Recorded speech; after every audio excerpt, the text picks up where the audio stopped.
Good morning, welcome to my channel. मैं class 6 का maths बता रही हूँ और ये मैं चैप्टर स्टार्ट कर चुकी हूँ, फंडामेंटल कॉन्सेप्ट ऑफ अलजेब्रा। मैंने एक क्लास इसका लिया है, उसमें मैंने बेसिक्स इसका बता रखा है और आगे जहाँ तक मैंने इसको स्टॉप किया था उसके बाद मैं बताऊँगी, ठीक है। तो मैंने ऑलरेडी बता रखा है कि ये एक तरह से ABCD है। अगर हम पढ़ाई स्टार्ट करते हैं तो रीडिंग लगाने के लिए हमें ABCD पढ़ना होता है, उसी तरह से हम ये बेसिक्स जो है अलजेब्रा का हम जान रहे हैं, बहुत बेसिक्स है। तो इसमें मैंने मोनोनोमियल, बाइनोमियल, ट्राइनोमियल तक बता रखा था। तो मैं एक बार इस चीज़ को रिवाइज कर दे रही हूँ। Monomial, binomial and trinomial. Monomial में जब एक टर्म होता है, जैसे है 4xy, दिस इज मोनोनोमियल। अगर इसी में 4x² या कोई कुछ भी और भी हो सकता है plus 2y, this is binomial.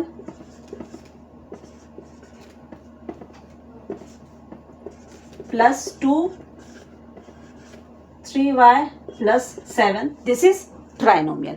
यानी टर्म मैंने आपको जो है वो पहचानना सिखा दिया था कि टर्म कैसे पहचानते हैं। तो एक टर्म, ये दो टर्म, ये तीन टर्म। तो ऐसे भी हम सिंगल को मोनो, डबल को बाय और तीन वाले को ट्राई बोलते हैं। तो इसमें वही चीज़ है, मोनोनोमियल, बाइनोमियल एंड ट्राइनोमियल। अब आगे है कि कोफिशिएंट ऑफ एक्स, ठीक है, कोफिशिएंट ऑफ एनीवन। तो कोफिशिएंट जानना है। तो ये थ्योरी था जिसको मैंने नहीं बताया था, थ्योरी को मैं क्वेश्चन के थ्रू ही बता रही हूँ। कोफिशिएंट का मतलब है जिसका भी कोफिशिएंट पूछता है, कोफिशिएंट यानी उसके साथ में, ठीक है, उसके साथ में क्या है। तो जिसका भी कोफिशिएंट पूछता है उस चीज़ को वहाँ से हटा देंगे, जो बचा वो कोफिशिएंट हो गया। मान लीजिए जो क्वेश्चन इसमें दिया हुआ है 12x, ठीक है, ये 12x दिया हुआ है और पूछ रहा है इसमें सब में x का कोफिशिएंट पूछ रहा है, x का। तो नंबर 1 में इसका कोफिशिएंट हो गया 12। दूसरा क्वेश्चन है, अगर ये है, ठीक है, तो इसका कोफिशिएंट सिर्फ माइनस, इसको हटा दिया मैंने तो 12, इसका कोफिशिएंट सिर्फ माइनस नहीं होके -1 होगा, क्योंकि हर वेरिएबल के साथ 1 रहता ही रहता है। तो इसको हम -1 लिखेंगे, ठीक है। तो ये -1 होगा, ना कि सिर्फ माइनस। और है तीसरा a² y और x, ठीक है। तो इसमें से भी हम x को हटा दिए, तो बचा क्या, -1/3 a² एंड y। सीधा कोफिशिएंट का यही है कि कोफिशिएंट का मतलब है कि अगर कोफिशिएंट ऑफ एनीवन पूछता है तो जिसका कोफिशिएंट पूछ रहा है उसको हम हटा देंगे और जो बचा वो आंसर हो जाएगा। ये कोफिशिएंट का थ्योरी था। अब आगे जो है, अब आगे है वो आपको लाइक टर्म पहचानना होगा, क्योंकि लाइक टर्म पहचानना इसलिए ज़रूरी है कि आगे इसका आपका ऑपरेशन होगा एडिशन सब्ट्रैक्शन में। जैसे मैंने ऑलरेडी बताया कि अगर मेरे पास 5 एप्पल है और 10 बनाना है, ठीक है, तो हम उसको 5 एप्पल एंड 10 बनाना ही बोलेंगे, ठीक है। उसको हम 5 और 10 15 एप्पल और बनाना, तो इसकी वजह से हम उसको ऐड नहीं कर सकते हैं। तो जब हम लाइक टर्म यानी बनाना खोजना पड़ेगा, एप्पल खोजना पड़ेगा, तभी हम उसको ऐड कर सकते हैं या सब्ट्रैक्ट कर सकते हैं। मल्टीप्लाई में ऐसा नहीं होता है, लेकिन एडिशन और सब्ट्रैक्शन में ये होता है, ठीक है। आपको लाइक टर्म खोजना पड़ेगा। तो ये लाइक टर्म के लिए मैंने लिख दिया है टर्म, जो भी टर्म्स हैं, और इसमें से आपको समझना होगा कौन से लाइक टर्म है। इसमें प्लस माइनस, आपका ये प्लस माइनस डिजिट, इस पे ध्यान नहीं देना होता है। इसमें आपको ध्यान देना होता है वो जो एक्स वाई जो वेरिएबल है उस पे आपको फोकस करना होगा। जैसे अब यहाँ क्या है, वाई स्क्वायर एक्स वाई। तो इसमें जो है पहले तो हम एक्स वाई ले लेते हैं, ठीक। एक्स वाई कहाँ है वो हम लाइक टर्म वो जाएगा। तो एक्स वाई ये है नहीं है, ये है नहीं है, ये है, ये एक्स वाई है, ये है नहीं है, ये है नहीं है, ये है एक्स वाई है लेकिन ये डिवाइड में है, ठीक है। तो ये भी नहीं है, ये है नहीं है, ये है नहीं है, ये भी नहीं है। एक्स वाई ये आपको कंफ्यूज करने के लिए दिख रहा है कि ये है, तो इसका जो है जो सेम टर्म है, ठीक है, लाइक टर्म जिसको बोलते हैं, वो लाइक टर्म जो है ये और ये है। ठीक, तो ये हमारा हो गया, ये हो गया। अब एक्स स्क्वायर, ठीक, एक्स स्क्वायर है, देखिए एक्स स्क्वायर कहाँ है, सेम होना चाहिए, डिजिट माइनस प्लस इस पे हम कहीं ध्यान नहीं देंगे। तो एक्स वाई कहाँ है, तो हम एक्स वाई को देखेंगे, सॉरी एक्स स्क्वायर को, x square and x square, ये लाइक टर्म, ये लाइक टर्म, इस तरह से तो फिर कंफ्यूज हो जाए, ये लाइक टर्म इस तरह से और ये, ठीक है, ये दोनों एक तरह है। अभी कोई भी एक्स स्क्वायर नहीं है, अब ये वाई स्क्वायर है, वाई स्क्वायर, ये वाई स्क्वायर है, यहाँ वाई है, वाई स्क्वायर नहीं है, ये हुआ, ये दोनों लाइक टर्म हुआ। अब एक्स वाई डिवाइड में है, एक्स वाई यहाँ डिवाइड में है, एक्स वाई यहाँ डिवाइड में है। अब ये सिर्फ वाई, तो यहाँ वाई डिवाइड में है और यहाँ वाई डिवाइड में है। इस तरह से हमने लाइक टर्म्स को पहचानना सीख लिया, ठीक है। इसमें मैंने बताया वेरिएबल ही चेक करते हैं और प्लस माइनस और जो कांस्टेंट होता है वो चेक नहीं करते, वो तो वेरी कर सकता है, लेकिन ये एक्स वाई है तो एक्स वाई ही होना चाहिए, एक्स वाई स्क्वायर नहीं होना चाहिए, एक्स स्क्वायर वाई नहीं होना चाहिए, सेम होना चाहिए, ठीक है। तो वो हमारा जो कहलाता है वो लाइक टर्म कहलाता है, ठीक है। हमने लाइक टर्म सीख लिया। अब आगे है which of the following algebraic expression is a polynomial in y. ये तो ये क्वेश्चन, इसमें जो क्वेश्चन है इसमें एक क्वेश्चन दिया हुआ है, उससे रिलेटेड बहुत सारा क्वेश्चन है, उससे जैसे उसमें कांस्टेंट क्या है, उसका कोएफिशिएंट क्या है, उसमें अगर कोई दूसरा टर्म है, मैं ये क्वेश्चन लिखती हूँ पहले,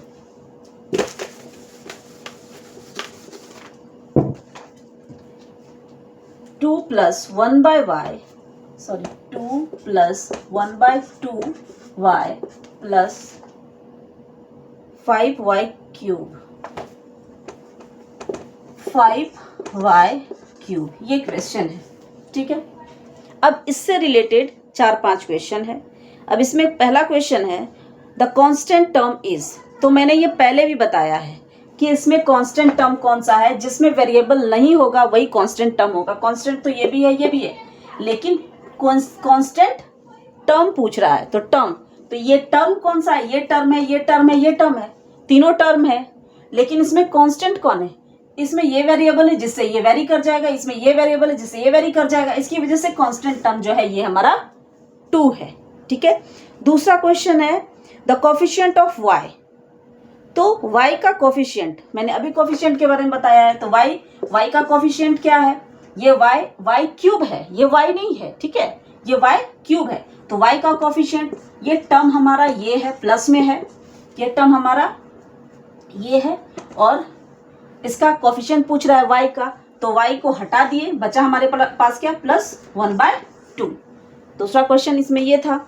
तीसरा इसमें क्वेश्चन है the coefficient of y square, where is y square, there is no y square, ठीक है, यहाँ कहीं भी y स्क्वायर नहीं है। So the coefficient of y square is 0, we don't know, okay, this is 0। जब जो है ही नहीं यहाँ पे, वो तो 0 ही होगा ना। उसके बाद है the number of term, how many term, there is 3 term, 1, 2 and 3 already बता चुकी हूँ। उसके बाद है the degree of polynomial, degree कितना है, ठीक है, पोलिनोमियल का हाईएस्ट डिग्री कितना है, तो यहाँ पे ये डिग्री है 1, यहाँ पे ये डिग्री है 3, इसको हम डिग्री बोलते हैं, डिग्री पावर ये बोलते हैं। तो what is the degree, this is 3, polynomial का डिग्री कितना है, 3 है। ये जितना भी क्वेश्चन था ये लगभग मैंने जो है एग्जाम्पल का सारा क्वेश्चन बता दिया और इसी से रिलेटेड सारे क्वेश्चन है। 1-2 क्वेश्चन अगर एक्स्ट्रा होगा इसमें तो मैं नेक्स्ट क्लास में बता दूंगी। वैसे लगभग ये जो है ये पहला चैप्टर जो है, पहला एक्सरसाइज जो है वो ख़त्म हो चुका है। आगे इसका जो है वो वही ऑपरेशंस है। अब इसमें ऑपरेशंस जो है वो एक्स वाई का वैल्यू दिया रहेगा और उसका जो है वो आपको उसका आंसर पूछेगा। जैसे मैं 1-2 बता दे रही हूँ।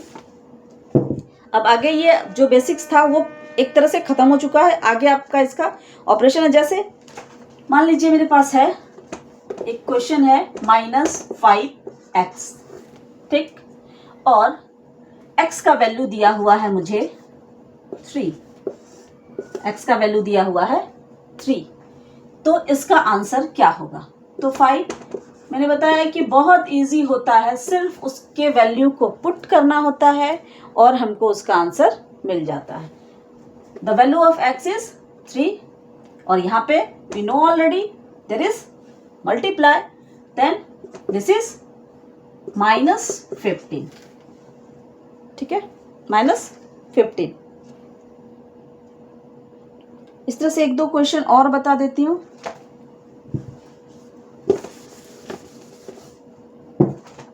जैसे 1/2x + 3, 1/2x + 3, ठीक। अब मान लीजिए x का वैल्यू 6 है, ठीक है, x का वैल्यू 6 है। 1/2 × 6 + 3, ये 3 हो गया, 3 + 3 6, कितना आसान है, ठीक है। इसमें वैल्यू पुट करके आंसर निकालना बहुत इजी है। सिर्फ इसमें वैल्यू पुट करना है। हाँ, वैल्यू अच्छे से पुट करना है, ठीक से पुट करना है। वैल्यू पुट करने में ही प्रॉब्लम होता है लोगों को, वहीं पे मिस्टेक्स करते हैं। ये तो बहुत आसान है, ऐसा नहीं। और भी थोड़ा सा कॉम्प्लिकेटेड क्वेश्चन आता है, वहाँ पे वैल्यू पुट करने में लोगों को प्रॉब्लम होती है, ठीक है। जैसे मान लो एक क्वेश्चन मैं लिख रही हूँ 1 + p + p², ठीक है। अब इसका जो है p का वैल्यू दिया हुआ है 5, p का वैल्यू दिया हुआ है 5। अब आप इसका निकालो। तो यहाँ पे वैल्यू पुट करने में कभी कभी बच्चों को दिक्कत होती है कि 1 + p का वैल्यू 5 + 5²,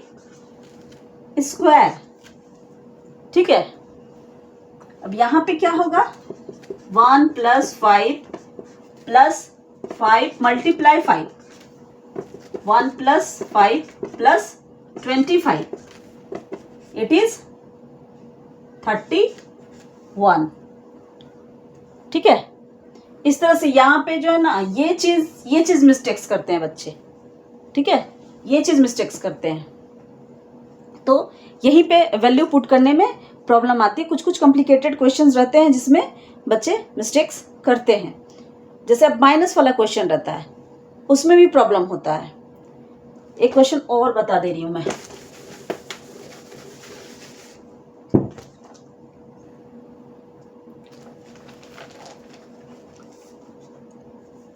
जैसे ये क्वेश्चन है 5x² - 3x + 7, ठीक है, +7 ये क्वेश्चन है। अब इसमें जो है इसमें x का वैल्यू -4 है, x का वैल्यू -4 है। आप सही से जब पुट करोगे ना वैल्यू तो कहीं कोई प्रॉब्लम नहीं आएगी। अब यहाँ है 5, x का वैल्यू -4 है, -4² -3 × -4 + 7। यही जो ब्रैकेट है ये सब चीज़ का थोड़ा आप ध्यान रखोगे, कोई प्रॉब्लम नहीं आएगी। 5, अब ये क्या हो गया मैं इसको तोड़ दे रही हूँ।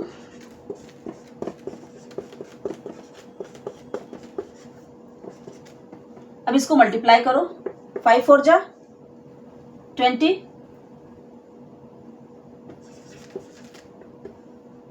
अब ये माइनस, तो माइनस माइनस क्या होगा, प्लस। ये जो है आपने पढ़ा होगा कि मल्टीप्लाई में माइनस माइनस प्लस होता है, प्लस मल्टीप्लाई प्लस प्लस होता है, प्लस मल्टीप्लाई माइनस वो माइनस होता है। ये आपने पढ़ा होगा, ठीक है। माइनस मल्टीप्लाई माइनस प्लस होता है, प्लस मल्टीप्लाई प्लस प्लस होता है, प्लस मल्टीप्लाई माइनस माइनस होता है। ये आपने पढ़ा होगा। अब यहाँ क्या है, तो ये माइनस मल्टीप्लाई माइनस प्लस हो गया, यहाँ माइनस माइनस 12, तो ये माइनस माइनस क्या है, प्लस हो जाएगा, और प्लस 7। ये आपका, अब आप इसको बना लो।